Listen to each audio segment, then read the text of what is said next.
Bom dia, tudo bem? Vamos fazer nossa agenda de reforma íntima do dia 13 de março de 2025. Reflexão e vivência em torno do Evangelho. Ele traz na mão a joeira e limpará perfeitamente o seu eirado. Empilhará o trigo no seu celeiro e queimará a palha num fogo que jamais se extingue. Lucas 3,17. Meta do mês: desenvolver a piedade e a compaixão. Piedade que vos comove até às entranhas, à vista dos sofrimentos de vossos irmãos, que vos impele a lhes estender a mão para socorrê-los e vos arranca lágrimas de simpatia. Allan Kardec, em O Evangelho segundo o Espiritismo. Meta do dia: prece fervorosa pelos amigos que se encontram envolvidos com as ilusões do mundo. Sugestão para a sua prece diária: prece pelos amigos que se encontram envolvidos com as ilusões do mundo. Bondoso Jesus, benfeitores amigos, nós queremos nesse instante colocar em tuas mãos todos aqueles que se distraem com as ilusões do mundo, trazendo dor e sofrimento, angústia, retardando o seu progresso íntimo. E rogamos por nós, Jesus, que estamos começando no aprendizado do teu Evangelho, que possamos, Jesus, continuar avante, perseverante, afastando de nós todas as influências ruins que podem fazer com que retardemos a tarefa. Fica conosco, Jesus. Graças a Deus, que Deus seja louvado. Meus amigos, vamos lá para a nossa vinheta.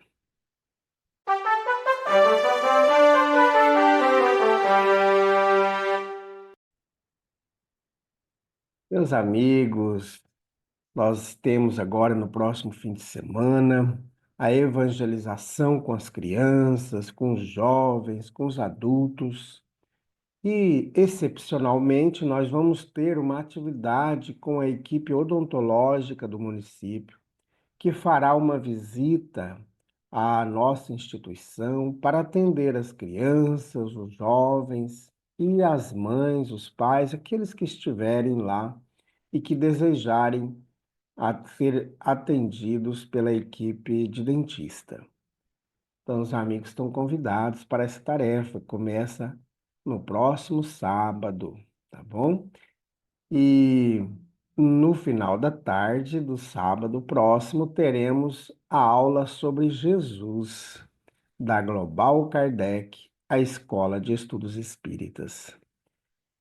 Meus amigos, nós estamos estudando a obra O Evangelho por Emmanuel, Comentários às Cartas Universais e ao Apocalipse. Estamos estudando a primeira carta de João.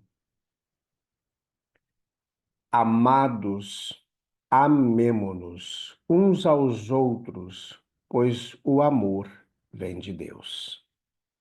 Primeira carta de João, capítulo 4, versículo 7. Fraternidade.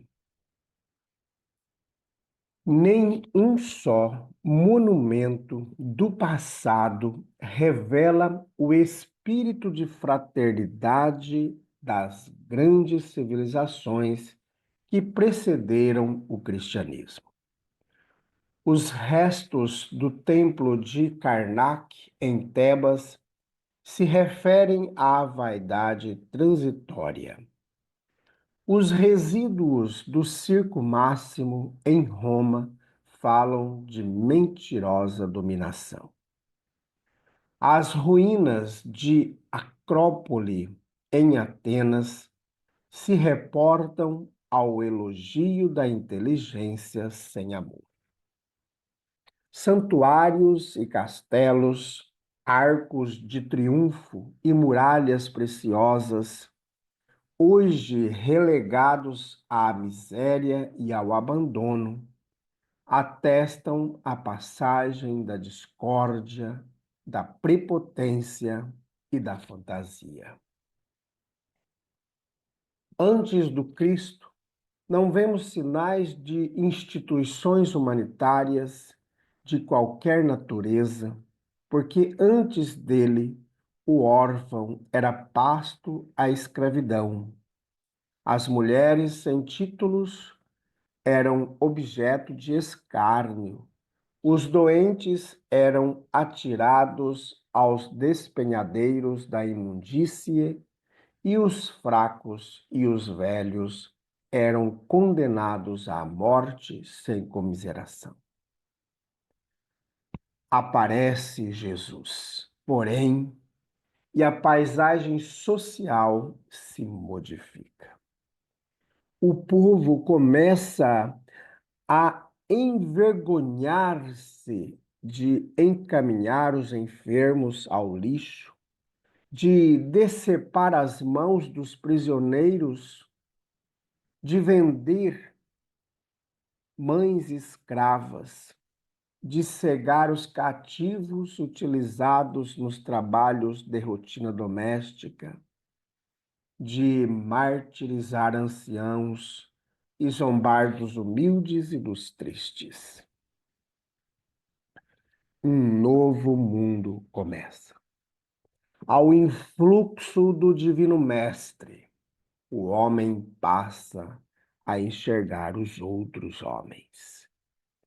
O lar, a maternidade, o berço, o berçário, a escola, o hospital, o asilo, são recintos sagrados e um novo gênio de luz ergue-se muito acima daqueles que se faziam respeitar pela espada, pelo sangue, pela sagacidade e pela força para governar as almas na terra.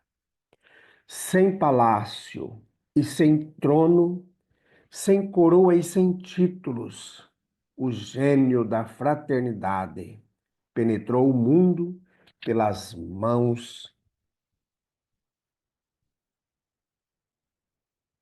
mãos do Cristo, e sublime e humilde continua entre nós, em silêncio, na divina construção do reino do Senhor. Comunicação de Emmanuel, publicada no Reformador, março de 1952, e também no livro Segue-me, da editora O Clarim, capítulo Fraternidade. Meus amigos, um texto que nos chama muita atenção sobre a vaidade humana. E não só isso, mas sobre o orgulho e o egoísmo de raças e de grupos que se acham melhores do que os outros. Com a chegada do Mestre, as coisas se modificam. Os seres humanos começam a ver e enxergar o outro como ser humano. E nós vamos perceber que Simão Pedro cria a Casa do Caminho para acolher todos os desvalidos daquela época. E isso começa a se ser uma instituição que vai se fortalecendo e sendo criadas em outras cidades, em outros lugares. Nós vamos ver que Paulo de Tarso, ele auxilia Pedro nessa tarefa do acolhimento, da fraternidade. É isso que o Evangelho de Jesus nos chama. E essa mensagem de Emmanuel nos dá o fortalecimento, nos aponta o caminho da fraternidade. Uma mensagem de 1952 e muito atual. chamando-nos ao brio, nos tirando do nosso mundo íntimo, do egoísmo, do orgulho, da arrogância, da vaidade, para colocar mãos à obra na tarefa redentora das nossas vidas, que é o auxílio ao nosso semelhante.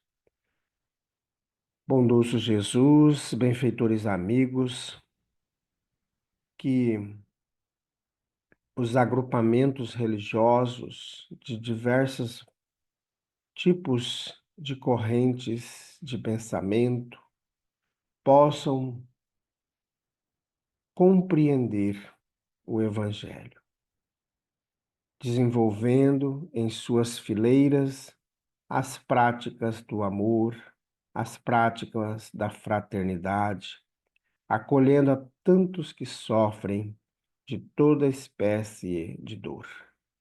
Auxilia-nos, Jesus, nessas tarefas. Graças a Deus, que Deus seja louvado.